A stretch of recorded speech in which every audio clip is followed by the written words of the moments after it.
Halo, assalamualaikum semuanya. Jumpa lagi di channel saya, Diari Nur Fitria. Di video saya kali ini, saya akan menjelaskan kepada teman-teman cara mengelola keuangan untuk toko sembako pemula. Jadi rata-rata untuk pedagang sembako pemula itu dalam mengelola keuangan perharinya itu menggunakan cara manual. Dengan cara manual ini mereka merekap semua keuntungan perharinya. Nah, bagaimana caranya? Berikut tutorialnya. Nah, teman-teman, di setiap harinya saya membagi hasil uang penjualan itu menjadi dua bagian. Yang pertama adalah uang beras dan yang kedua adalah uang penghasilan dari selain beras.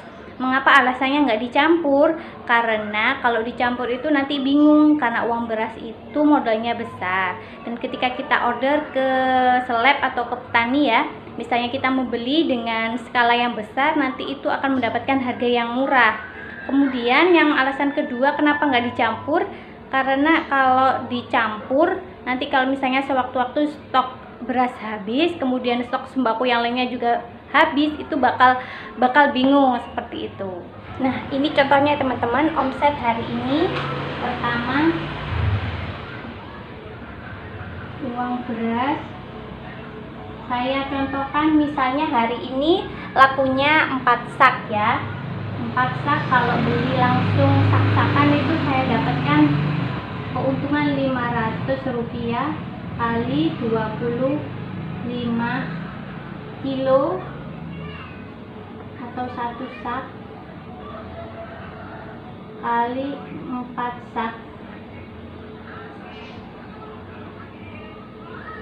sama dengan, kita hitung dulu ya teman-teman, 500 kali 25 kilo kali 4 sak, untungnya 50.000.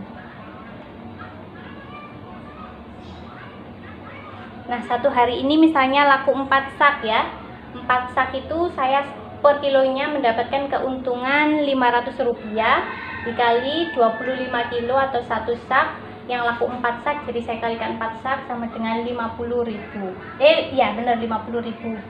Misalnya ini modal utamanya 850.000. Ini disimpan ya teman-teman.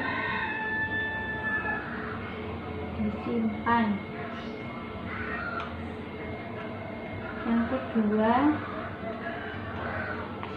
adalah omset toko, penjualan selain dari uang beras.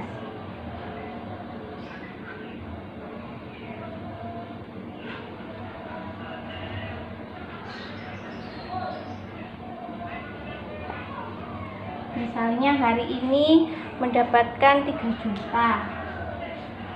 3 juta uang modal atau uang susuk itu harus dikurangi ya, jangan lupa. Misalnya saya di sini 150.000, jadinya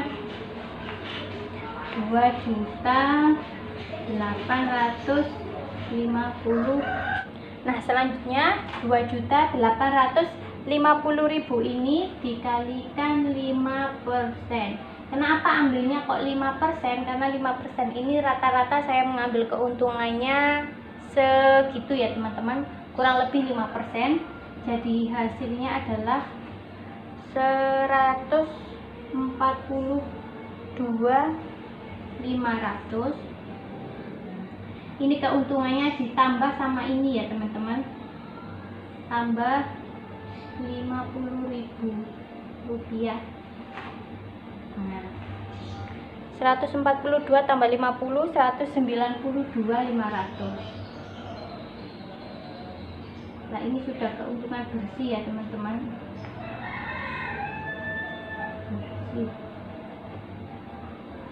Ini keuntungan bersih perharinya ketemunya segini 192.500. Lah, uang 192.500 ini jangan langsung dibawa pulang yo rek. Jadi kita harus bagaimana kita mendapatkan keuntungan perharinya, juga toko kita itu barangnya semakin hari semakin bertambah, tambah be. Nah, seperti itu.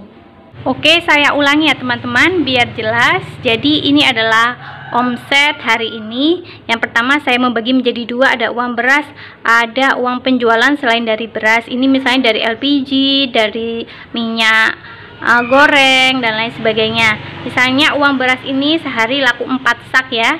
Jadi saya ambil keuntungan per kilonya itu 500 kali 25 kilo atau 1 sak kali 4 sak sama dengan 50.000.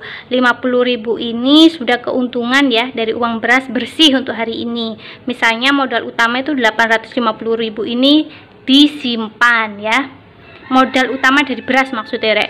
Kemudian yang kedua adalah penjualan selain dari beras. Misalnya omset hari ini 3 juta ya. Kemudian dikurangi 150.000. 150.000 ini sosok, Rek. Jadi sakarepmu misalnya tokomu sedino iku mau kei sosok 500.000 ya berarti dikurangi 500.000. 3 juta dikurangi 150.000 sama dengan 2.850.000.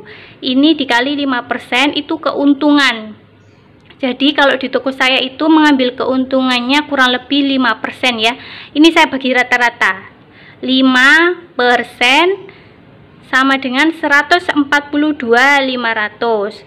Nah, 142.500 ini saya tambahkan dengan keuntungan dari uang beras 50.000, jadi hasilnya 192.500. Nah, ini sudah bersih ya teman-teman. Ini keuntungan bersih per harinya 192.500. Lah, dari keuntungan bersih 192.500 ini jangan langsung dibawa pulang semua yo. Jadi ini harus dibagi lagi menjadi 3. Ini saya bagi yang 100.000 ini untuk keperluan pribadi.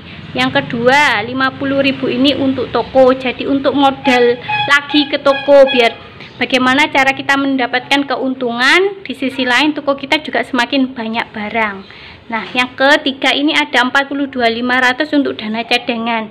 Dana cadangan ini misalnya kalau ada darurat, kemudian ada kayak untuk bagi-bagi parcel lebaran lah seperti itu saya ambilnya dari situ. Tapi nggak saya ambil semua 42.500 ya, cuma 10.000 kalau untuk bagi-bagi parcel lebaran. Kalian bisa lihat video saya yang sebelumnya. Oke, jadi seperti itu ya teman-teman. Semoga kalian jelas memahaminya. Nah, itu dia teman-teman cara mengelola keuangan untuk toko sembako pemula. Mohon subscribe apabila channel YouTube saya ini bermanfaat untuk teman-teman agar saya dapat memberikan tutorial toko sembako yang lebih banyak lagi. Dan terima kasih apabila sudah berkunjung ke channel YouTube saya.